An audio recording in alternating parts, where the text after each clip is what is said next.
Meus irmãos, vamos conversar sobre uma figura que merece nosso eterno carinho e respeito. Embora não seja uma criatura, vamos dizer, que conviveu aqui próximo no Rio Grande do Sul, mas em Ituiutaba, lá no Recôncavo Baiano, próximo à cidade de Uberaba, lá próximo ao Chico Xavier.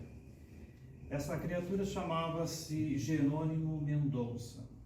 Talvez até para a literatura nossa região, dessa região aqui espírita, muitas pessoas não conheçam essa criatura chamada Jerônimo Mendonça.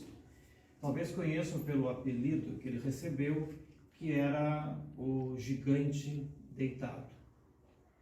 É algo muito interessante, porque lá por 1939 nasceu na cidade do Ituiutaba uma família de lavradores, que era uma região muito rural naquela cidade.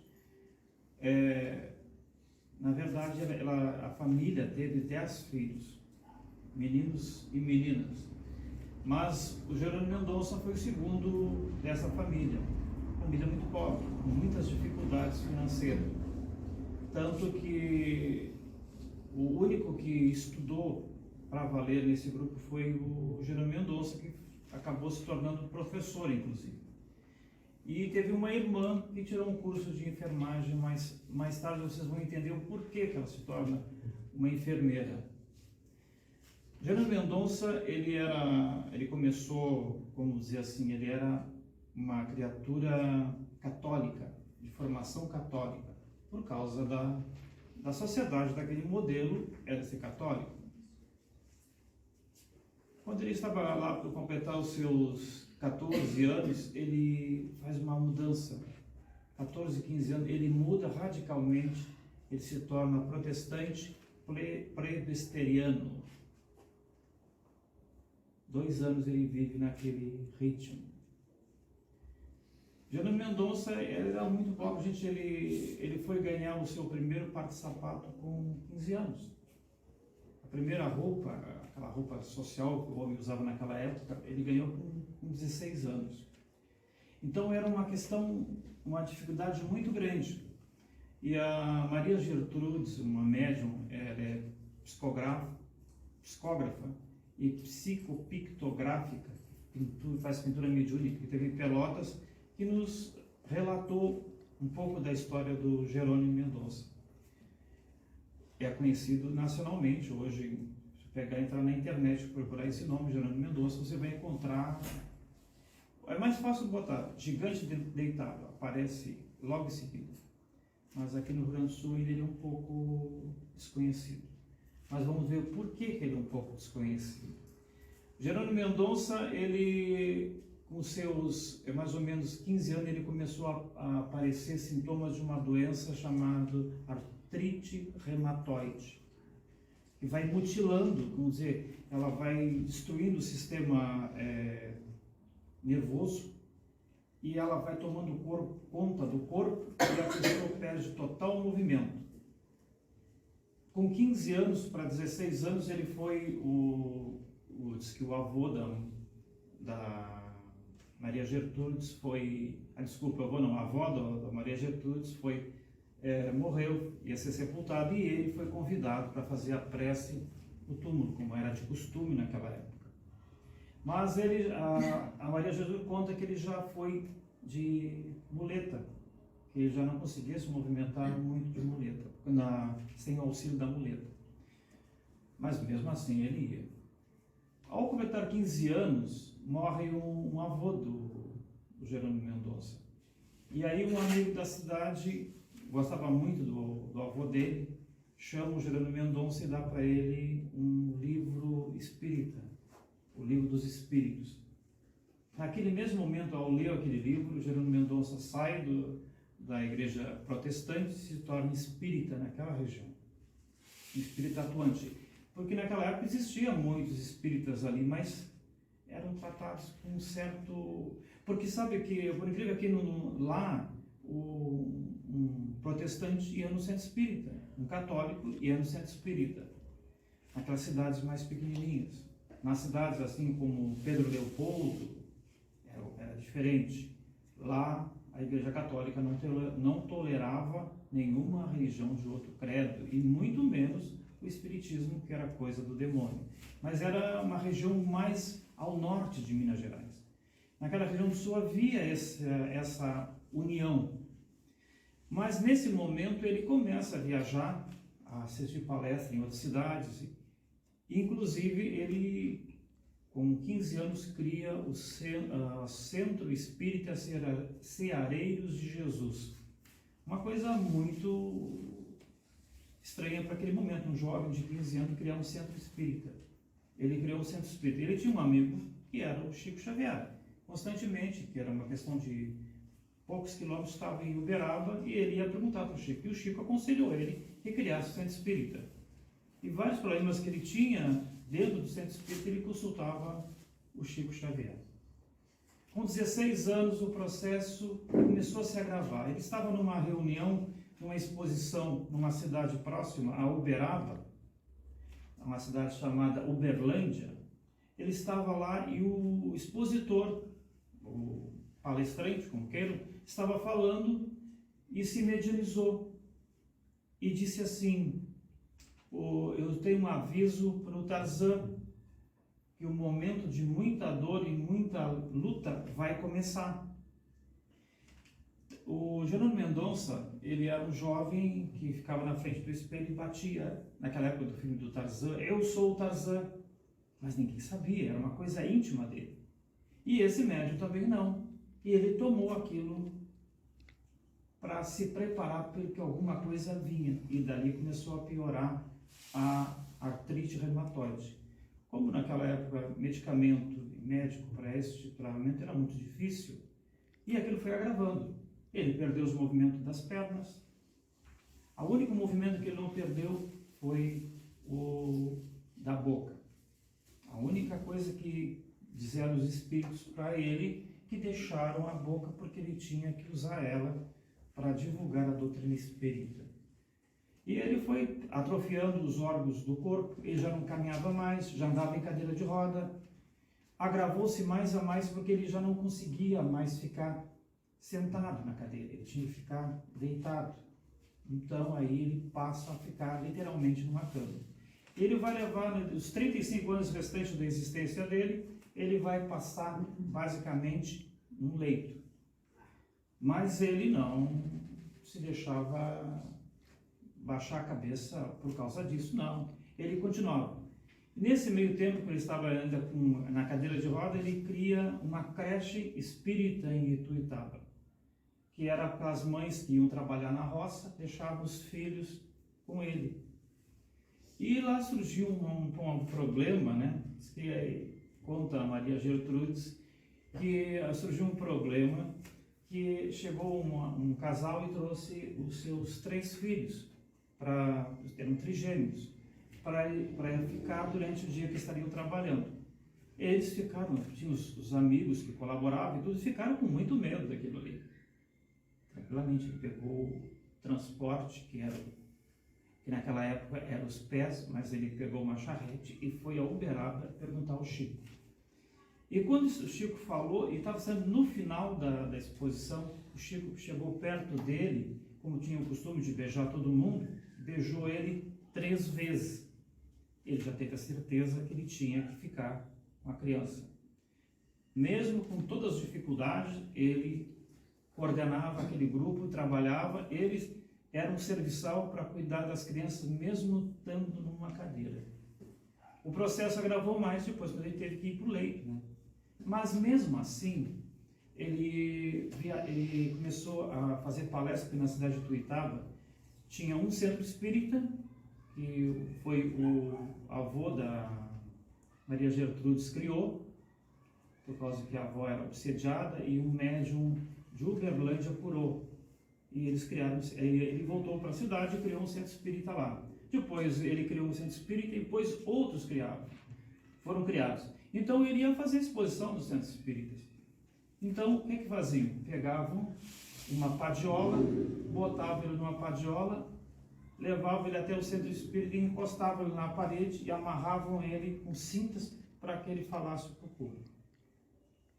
A situação dele foi muito grave, mas ele era uma pessoa muito alegre, e onde ele entrava, ele estava naquela situação, mas ele falava, porque ele aceitava com toda a noção correta do que ele estava passando, em um processo reencarnatório que ele estava tendo, ele estava recuperando dívidas do passado.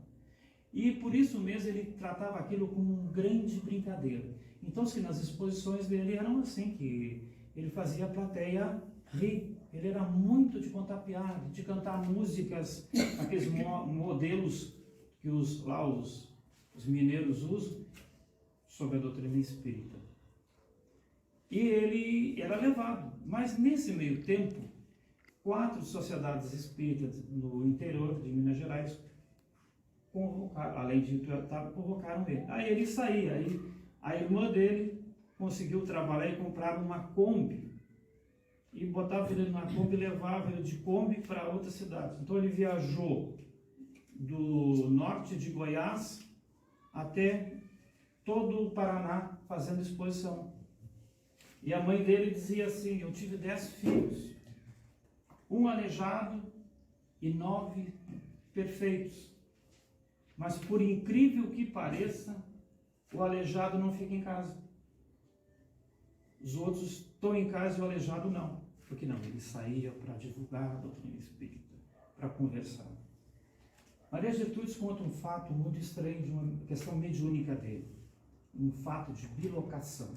A bilocação o que é? É quando tu estás num certo local e tu te transporta a outro local, te materializa com o ectoplasma que alguém fornece, se materializa e faz todo um processo como se tivesse uma pessoa, todo mundo pode até tocar e vai sentir que a pessoa está ali, porque vai sentir até a pulsação do corpo físico.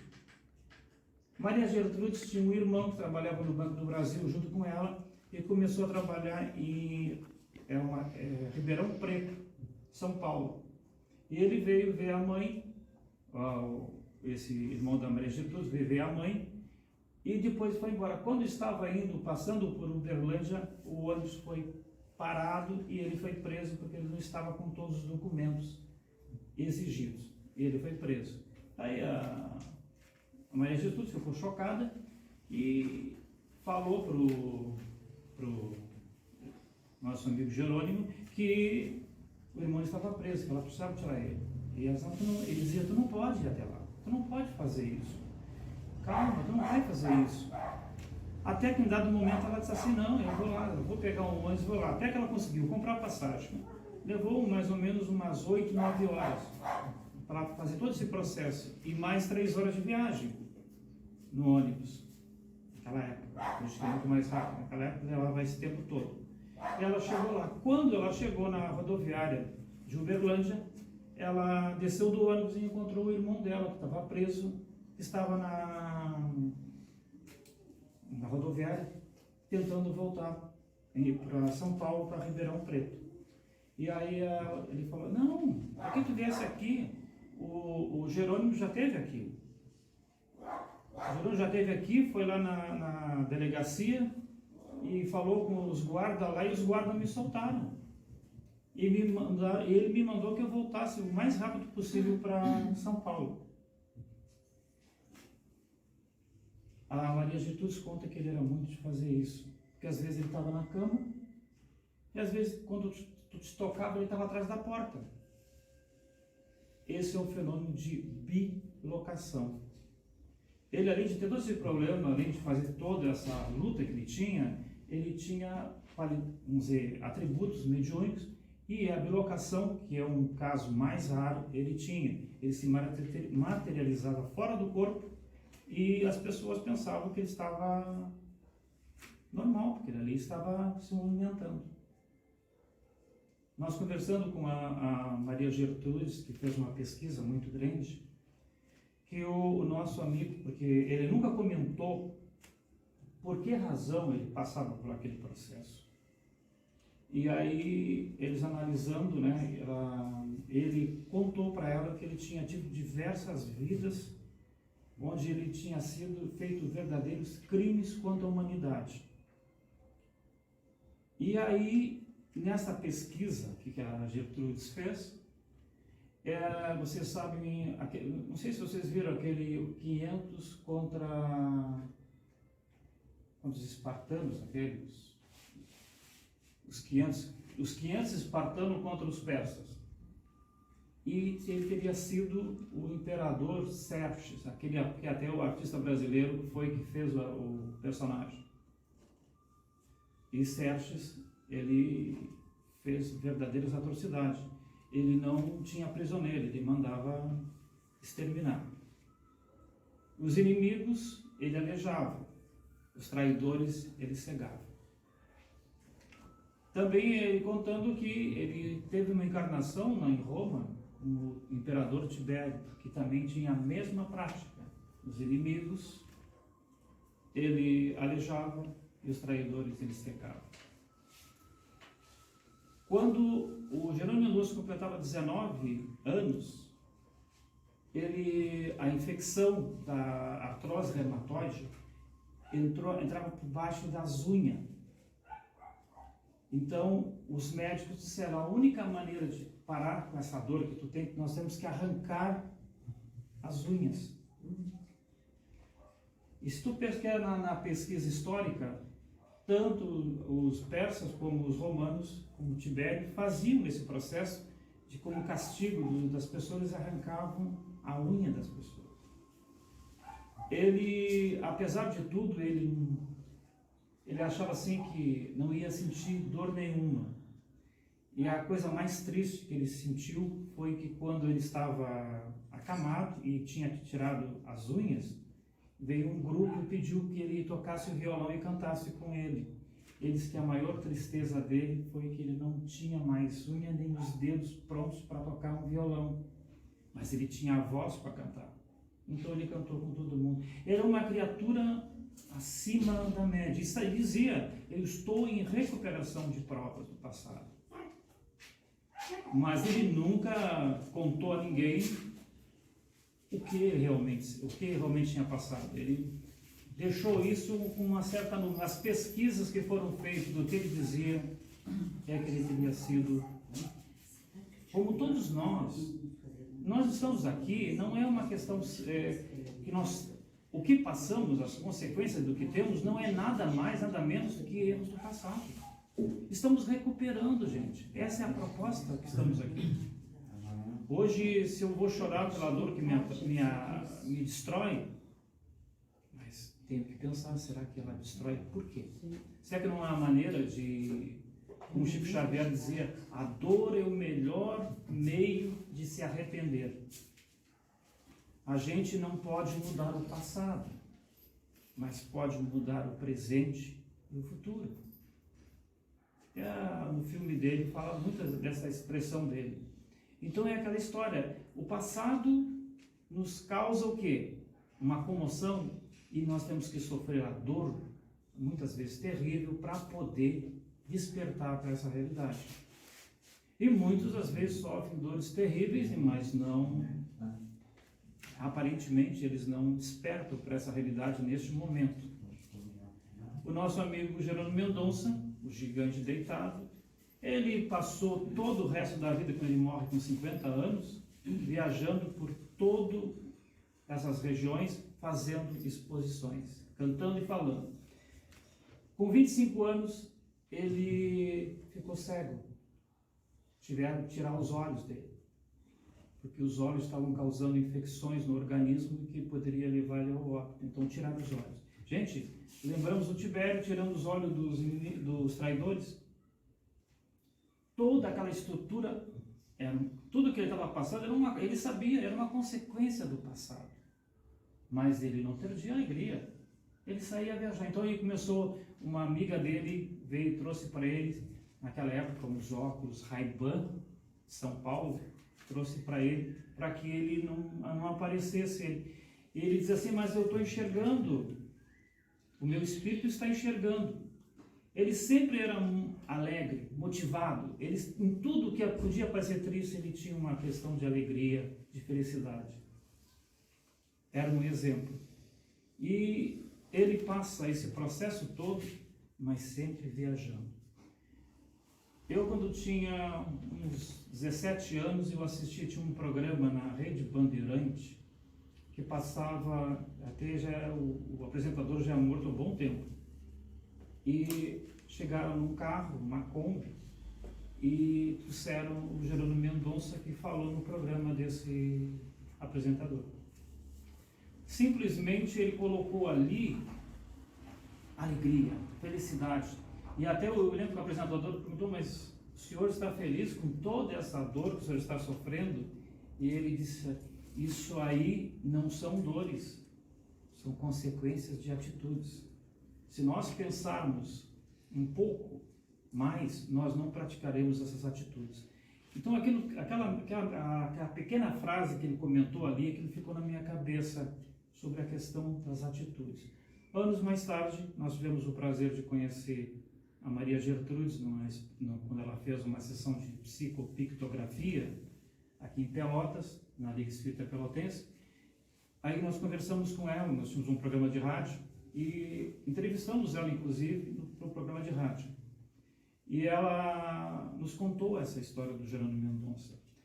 E aí ela conta que ela começou a trabalhar com o Tanner, que é um pintor desencarnado, inglês, que não tem nenhuma vontade interesse pelo espiritismo, não gosta do espiritismo, vamos dizer assim. Mas desde que ela era pequena ele queria pintar por ela. E é o espírito que coordena as pinturas dela. E ele falou que queria fazer uma escola para, vamos dizer assim, artistas pobres, meninos pobres. E aí eles começam, ela tem a ideia da Fundação Tanner. E ela tem a ideia de fazer a fundação. Mas nesse meio tempo aparece para ela o nosso amigo Jerônimo Mendonça e disse para ele, não, eu tenho o terreno da família que está em tal lugar, né, que é para fazer. E aí ela vai montar ali a Fundação Jerônimo de Mendonça, onde, além de ser um centro espírita, tem atividade assistencial grandiosa. Então ela disse assim, porque a melhor alegria de ver aquele espaço físico que podia causar tanta luta, para causar uma transformação na sociedade. Nós somos vítimas de ninguém, senão das nossas próprias atitudes. E o Jerônimo Mendonça nos colocou assim, se a dor te ataca, te causa constrangimento, dor, procure ignorar ela e procura suportar ela, que você vai conseguir. Pensamento firme. E ele era um exemplo disso, porque vivia uma realidade totalmente apática, totalmente difícil, que era aquela dor que ele tinha no corpo físico. Gente, o processo da artrite reumatoide foi torcendo os órgãos físicos, as mãos, as pernas, de uma maneira que ele já não conseguia ficar mais deitado sobre a maca. E ele dizia, eu estou me preparando para sentar e conversar com vocês, porque as pernas ficavam, os joelhos para frente. Estou me preparando para conversar com vocês. Então, a maior tristeza que ele tinha, ele falava que era uma alegria que ele ia ter.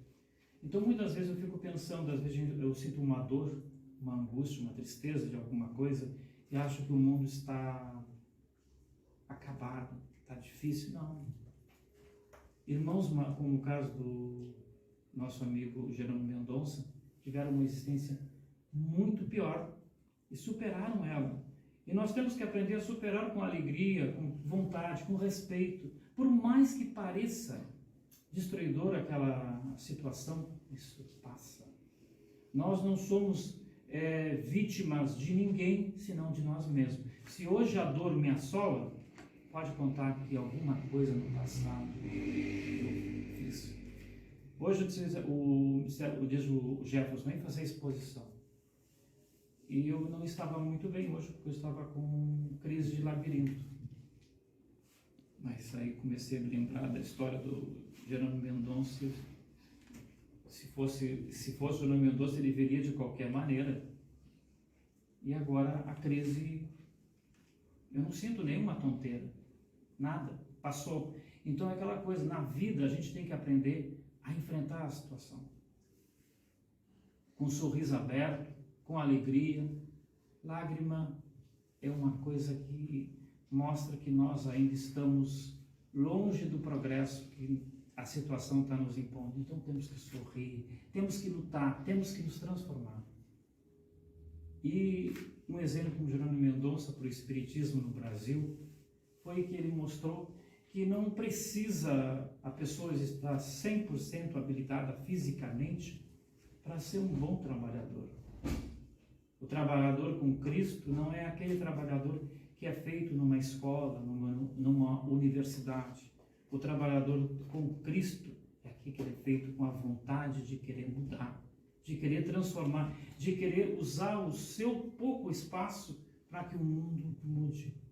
Eu não tenho que ficar criticando se a vida não está sendo agradável, mas eu tenho que ajudar a transformar essa vida, este holocausto que vivemos, que nada mais é consequência de que nossas atitudes no passado. Nós somos vítimas de nós mesmos. Quem dizia isso muito quando eu era pequena era minha avó. Nós somos vítimas de nós mesmos.